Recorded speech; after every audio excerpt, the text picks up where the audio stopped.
اگر اللہ نے اپنے بندوں کو آزمائش کے دوران تنہا ہی چھوڑنا ہوتا تو وہ حضرت ہاجرہ کو تپتے ہوئے ریگستان کے بیچوں بیچ پانی کیوں پلاتا؟ پھر زندگی نے مجھے صبر سے ملایا اور صبر کو پا کر میرے دل نے کہا فَبِأَيِّ آلَاءِ رَبِّكُمَا تُكَذِّبَانِ۔ اور سبھی عبادتوں میں سے اس کی سب سے پسندیدہ عبادت دعا ہے۔ اللہ تو شہرگ سے بھی زیادہ قریب ہے، جو تکلیفیں ہم بیان نہیں کر سکتے، رب وہ بھی جانتا ہے۔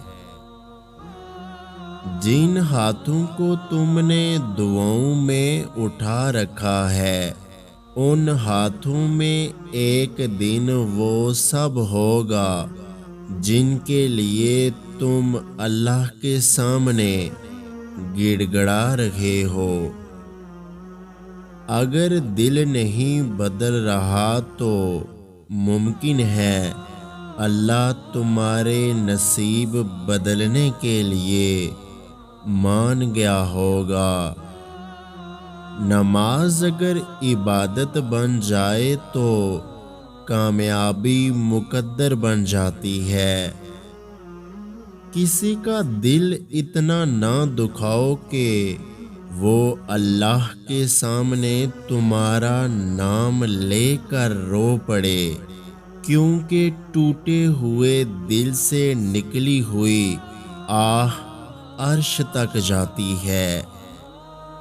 اللہ سے ہمارا قریب ترین رشتہ دعا کا ہے۔ نکاح اللہ پاک کا بنایا ہوا پاک اور خوبصورت رشتہ ہے۔ اے مالک کن فیکون، سیلاب زدگان کی مشکلیں آسان فرما، آمین۔ کسی بازار سے جو مل جاتا اپنا بچپن خرید لاتے، پھر جس چھاؤں سے عزت نفس زخمی ہو اس چھاؤں سے دھوپ بہتر ہے۔ رشتوں کی قدر ان کی زندگی میں کریں، ورنہ تصاویر کہاں کسی کی کمی پوری کر سکتی ہیں۔ جب انسان اپنی قدر کھو ڈالے تو اس کے لیے بہترین پناہ خاموشی ہوتی ہے۔ اگر آج کی ہماری یہ ویڈیو آپ کو اچھی لگی ہے تو ہمارے یوٹیوب چینل کو سبسکرائب کرنا مت بھولیے گا۔